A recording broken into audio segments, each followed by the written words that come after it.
Assalamu alaikum. Welcome everybody on board. Today, I just wanted to discuss this topic of scoliosis.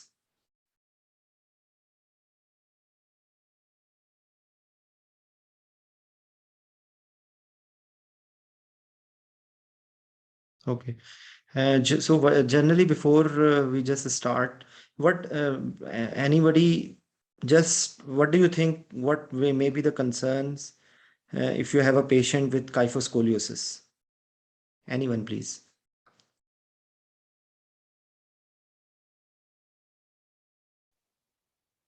Assalamu alaikum, Dr. Zishan. Yes, Dr. Haifa, please, what do you think maybe the challenges in a patient? Because I'm sorry, there will be two scenarios. One will be that a scoliotic patient is coming for the corrective surgery. This is scenario number one. Or a scoliotic patient is coming for the corrective surgery. Or sorry, I'm sorry, what did I say? Scoliotic patient for corrective surgery or scoliotic patient for some other surgery. Okay. So if you can just tell me what should be the challenges.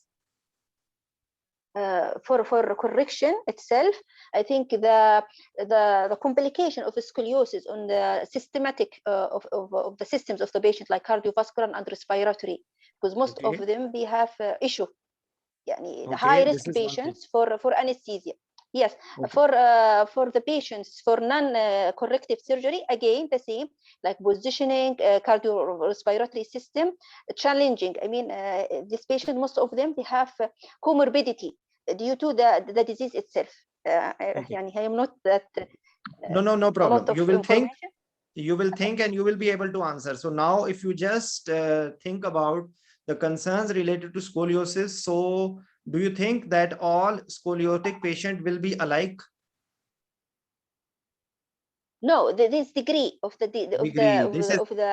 number one. Yes, because the degree of the scoliosis itself, yes, there is degree of the severity of the disease and the issues, comorbidity, like respiratory disease and the degree of the respiratory issue involvement. Okay, and this will be dependent on what thing? That whether this scoliosis is congenital or acquired. Okay. Oh, idiopathic or congenital. Yes. So because, for example, if you have a neuromuscular disorder, now patient is having muscle weakness, and this can lead to kyphoscoliosis. Okay. This is also maybe a reason. Or if you have a patient with some fracture, malunion of fracture, and now it is making the spine in lateral curvature, abnormal curvature. Okay. So in that patient's consideration will be different. But if you have a patient with congenital scoliosis, so what will be happening? That in that patient, there will be problems related to the development of the lungs. Okay. And this is one thing. And the other, because of the problem with the lung, the result will be pulmonary hypertension. Okay. So that pulmonary hypertension will be leading to, like, story will be starting from the lungs, going through the pulmonary vasculature to the heart. Okay. So the problems will be related to that thing. So not only problems will be related to cardiorespiratory system, but also because of the effect of anesthesia on cardiorespiratory system and leading to exaggeration of the problems. This is one thing. Patient might have a problem in ventilation intraoperatively.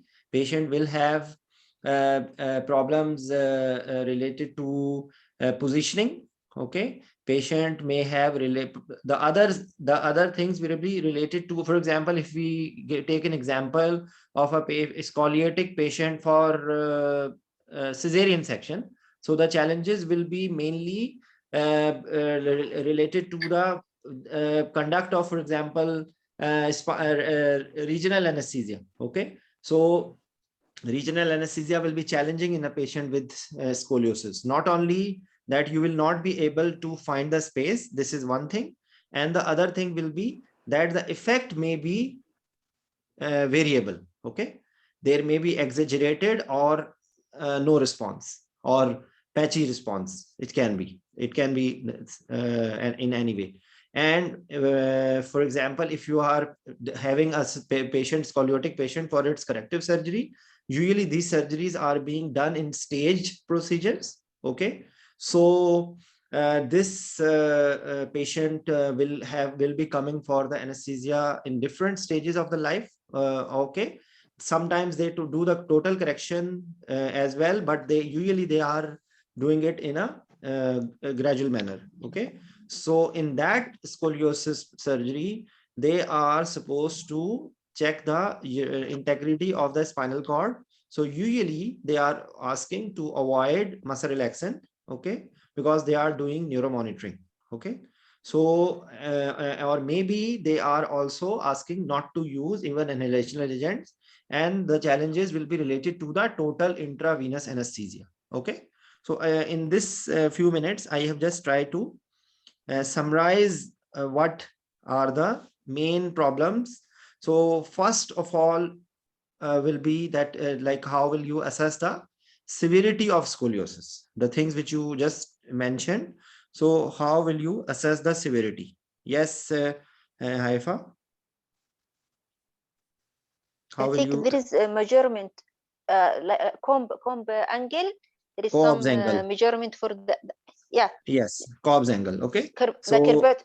Yeah, yes, this is the way to you can see this, that upper curvature of the most curved vertebra, okay, and the lower curvature of the most curved vertebra.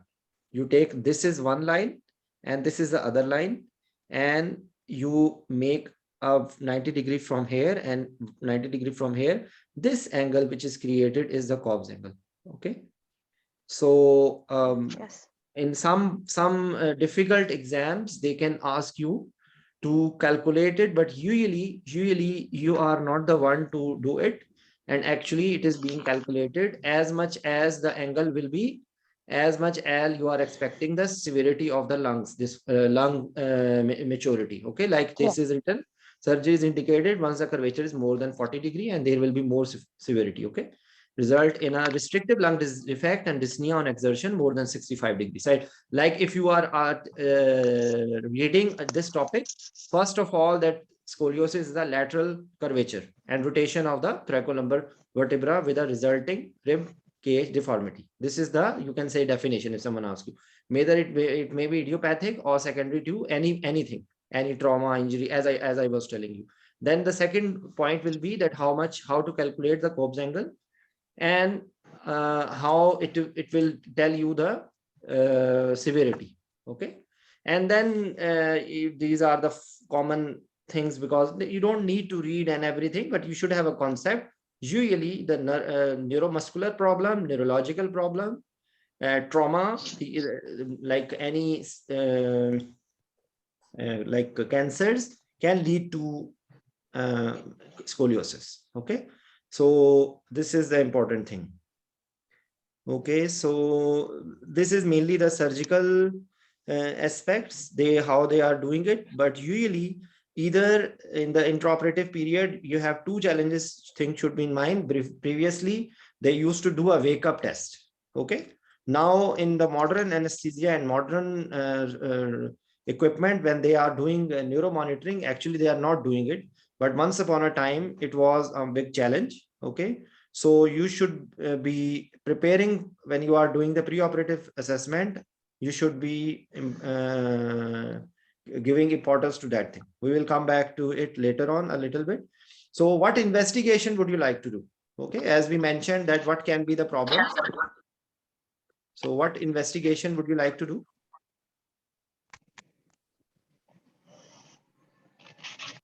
Yes, Haifa? Investigation. Yeah. Lung function test. Okay. Echo, if we see the, I mean, the basic investigation. Like you should be in the thing which should be in your mind, that you are trying to see the effect. So just try to be step by step. Like if you are doing any surgery, you need to, because this patient can have massive bleeding, so you will be doing CBC to see the status of anemia or anything like that. This is one thing. The other thing will be that the investigations will be related to the etiology, how it has developed.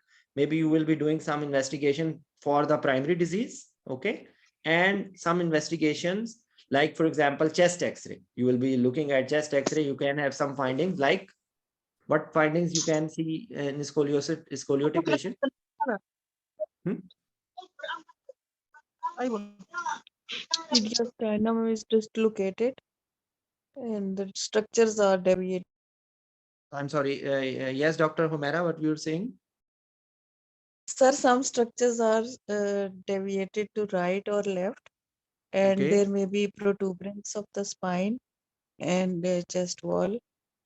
What are And important to there you? may You be will be looking at the looking shifting of at the signs of failure. Okay, so maybe you will be looking at the signs of heart failure or development in the lungs. You can find how, because in this patient you can have any pattern of restrictive lung disease or like as you mentioned about the spine. So this is one is X-ray. What else? How to see the pulmonary function? spirometry and Okay. CPET, Spirometry, the pattern. cardiopulmonary reserve. Sir, Okay. cardiopulmonary reserve, What whether the what pattern patient will is be? always Just a second, please. What pattern will be in pulmonary function test? Spirometry.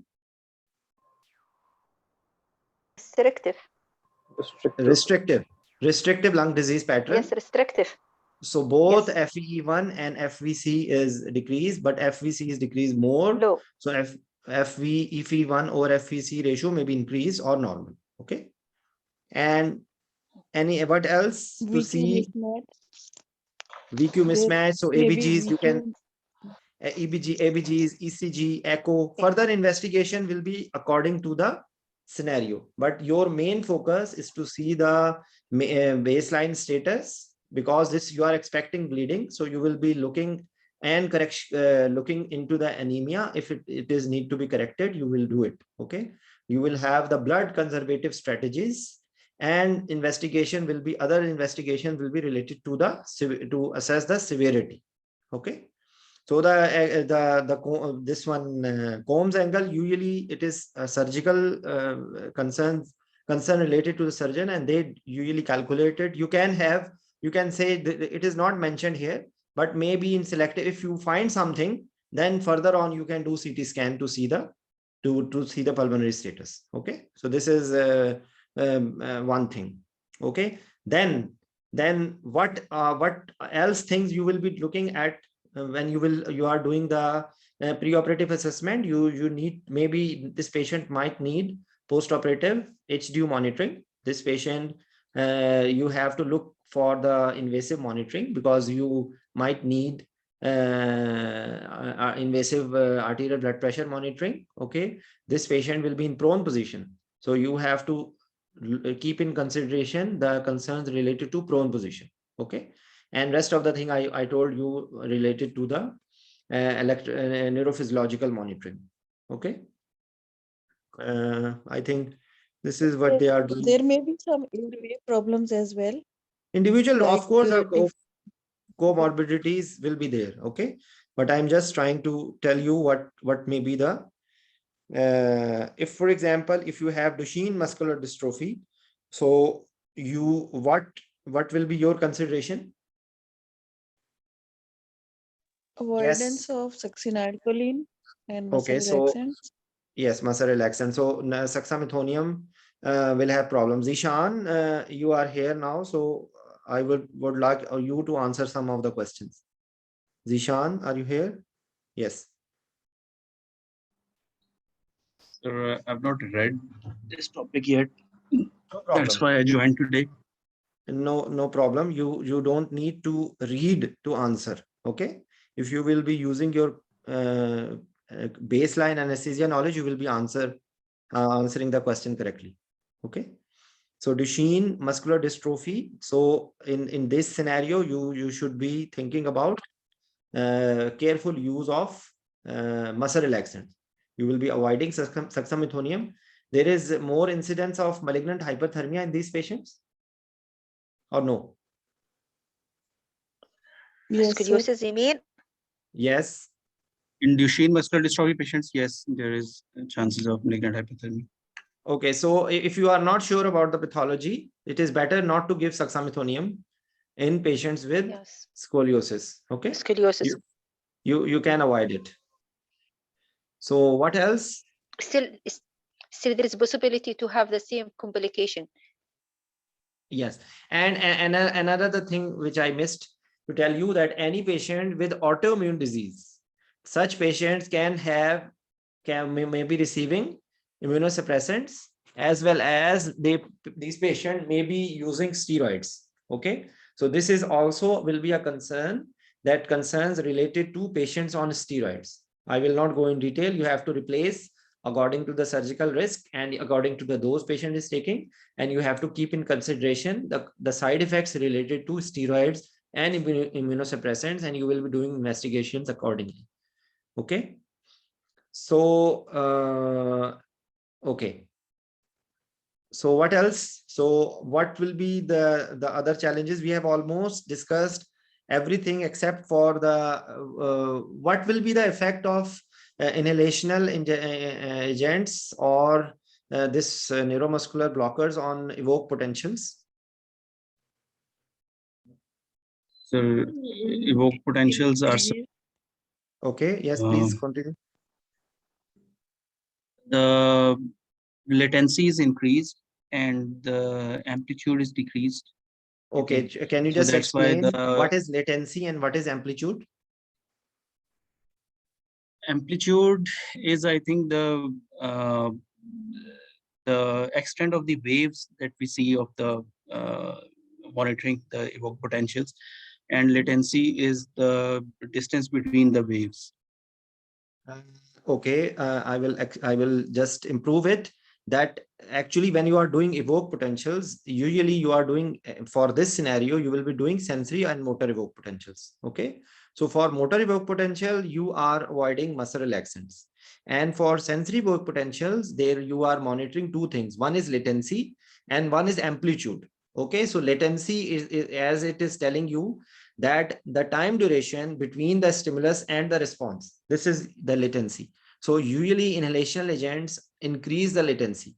Okay, and amplitude is the response. When you are stimulating a sensory nerve, after how much time the response is coming, this is latency. Okay, if after how much time the response is coming, this is latency. And how much is response is coming is amplitude. The intensity of the response is you can say is amplitude, and after how much time of the stimulus the response is coming, it is latency.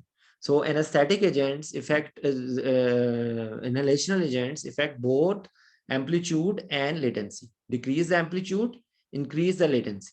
Okay, so this is one thing. So what other options will be that you will be using total intravenous anesthesia.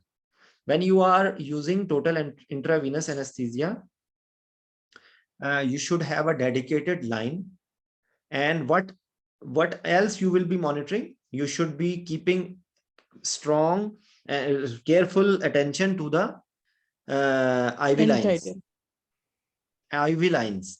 IV line should be patent, and you should be make sure that there is no extravasation of the medication, and it is properly fixed, and it is a good IV line. And another thing, this is a practical aspect which I'm just sharing, that whenever you are giving infusions, it is better to give it with infusion pump, and with the infusion you should place extra fluid which will be pushing the fluid inside.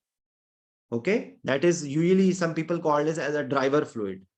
So you have attached the different infusions, for example, and then from behind you should make an infusion of separate, this may be normal saline or ringer lactate or any fluid, which should, because usually whatever preparations you are giving, it will be very low volume. Okay, maybe 5 ml per hour or 10 ml per hour. So it is better to keep it pushed, so that it is not accumulated at one place. Okay, so you can dilute it, the preparation, you can make diluted preparations of fentanyl or remifentanil. Okay, because you will make a combination according to the different scenarios and availability of different medications. The options will be propofol infusion with fentanyl infusion, or remifentanil infusion, or dexmedetomidine infusion. Main focus maybe you will be getting from propofol infusion, or even you can different, you have to choose different medication, you can have different combination. If you will be using a number of medication, you will be reducing the dose. Okay, so you can have a combination of fentanyl midazolam, or you can have a combination of remifentanil, midazolam, and propofol. It's up to you. There is no fixed rule for it. You should be monitoring the BIS. Okay, in dedicated centers where there is a neurophysiologist who is monitoring everything. Okay, he will be telling you the everything. You can put a BIS monitor which will be telling you a numerical number, and usually it should be 40 to 60 usually. Okay, and another important thing for use of TIVA is that you should be avoiding bolus. You should be avoiding bolus, because bolus will affect this latency or amplitude or level of BIS in some way. Okay, usually they are not affecting it, but if you have suddenly given a bolus, it can interact with the monitoring. So it is because I have been in this case with this monitoring. So if we by mistake, if we are giving a bolus, suddenly the neurophysiologist is looking at us that did you do anything? Okay, so it is better to avoid bolus, and you should be giving infusions. Okay, and another concept, I will just touch it here. We will not be going in detail. That is the concept of target controlled infusion. Target control infusion, which is in this option is available in some of the syringe pumps. Okay, in which there is a model which is being put. Okay, usually that pump is available for propofol, remifentanil, and fentanyl. It has some limitations. So it is not applicable in all the patients. Okay, but you can use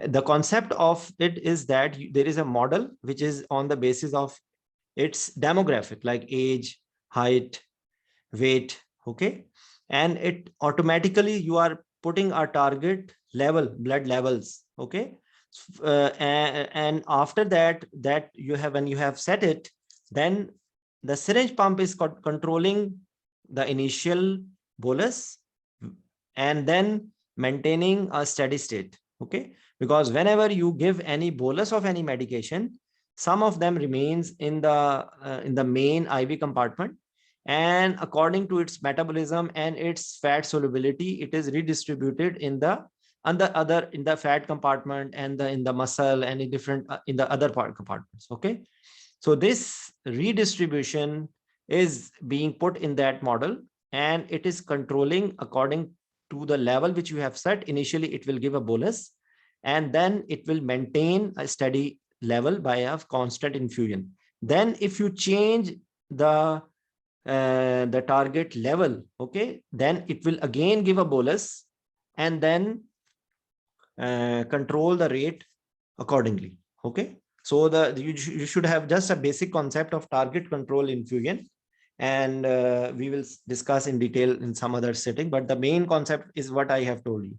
It is not applicable to all medications. It is applicable for few medications. There are still some limitations. Patient demographic data is already, and you will be entering the patient's height, age, weight. Okay, and then you will selecting the drug, and then you will putting the target blood levels. Okay, and the pump will be controlling the rate. So this is some words about target control infusion. So then what else concerns will be? I hope you're understanding what I am telling.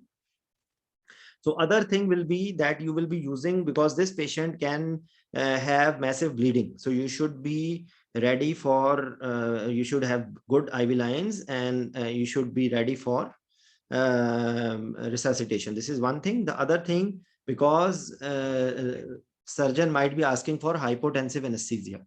Okay, so you should be prepared for hypotensive anesthesia.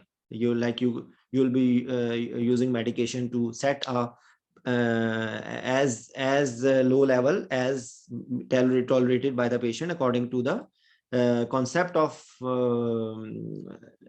hypotensive anesthesia. So this is one thing. Then you have to, as they monitor the spinal cord, and if there is any problem in the integrity, it will be depicted in the form of this one, change in the evoked potentials. Okay, so there are some other points about how to improve the renal function, and what can you do for that, because when there is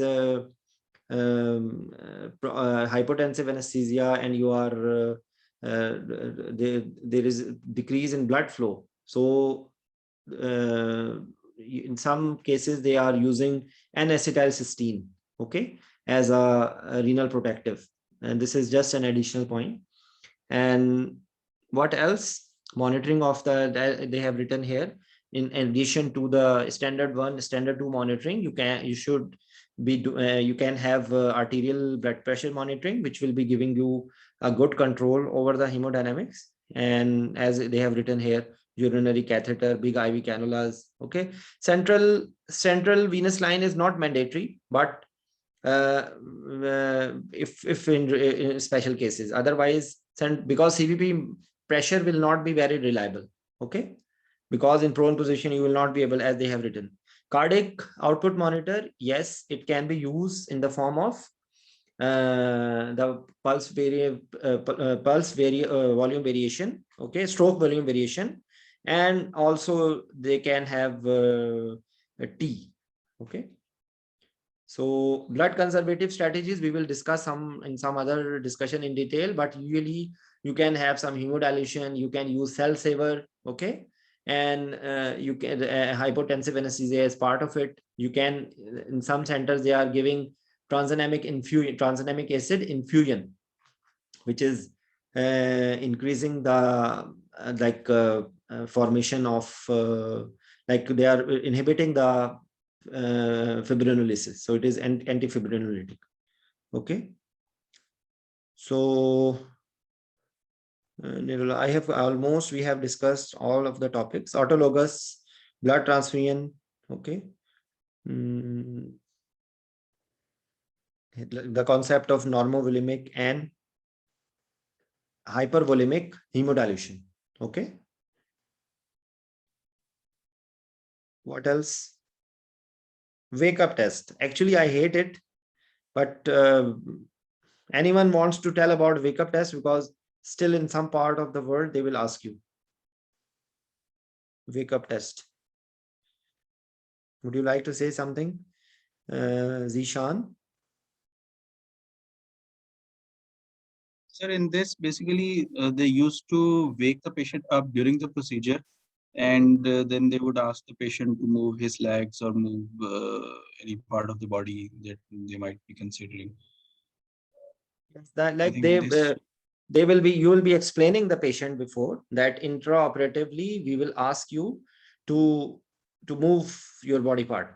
Okay, so then first step may be that you are asking to hold the hand. Okay, and then you are asking to move the legs. It's actually, I don't know how they used to, because it's a very bad test. If you are not able to control, tube may be dislodged, or any problem can occur. Okay, so I don't know where it's being done now, but you should be knowing some words, because I don't like it, so I'm not interested in telling you too much details. I have never done in my life. I have only seen the other ways of doing it.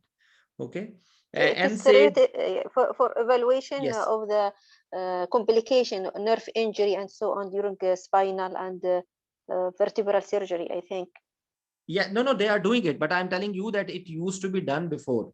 But now, because there is a separate department of neurophysiology, which is there in good hospitals, which they are monitoring everything, sensory evoked potential, motor evoked potentials. Okay. Even if you have a, if you have a surgery, neurosurgery, and they are using it frequently. Okay. In that Yes. scenario, they are because there are auditory work potentials also, they are monitoring everything.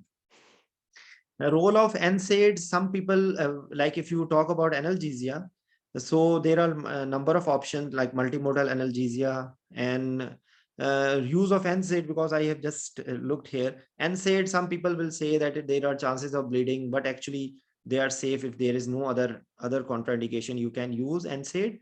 But because this will have risk factors related to renal perfusion, so that may be the one reason you can be cautious about it, but otherwise it's like any other patient. Okay. So I think these are the common things. Which paravertebral catheter, sometimes surgeons are placing it. Okay. And you can use it for continuous infusion. Just I will see any other points in this article before we finish. Any question, please? Any comments? Bilal, would you like to add something? Bilal Tufel?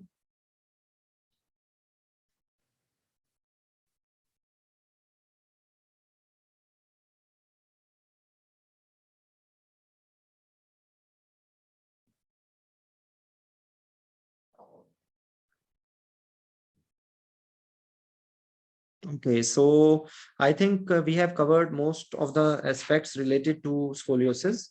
So we will finish here and we will come back with some other topic. Okay. Thank you.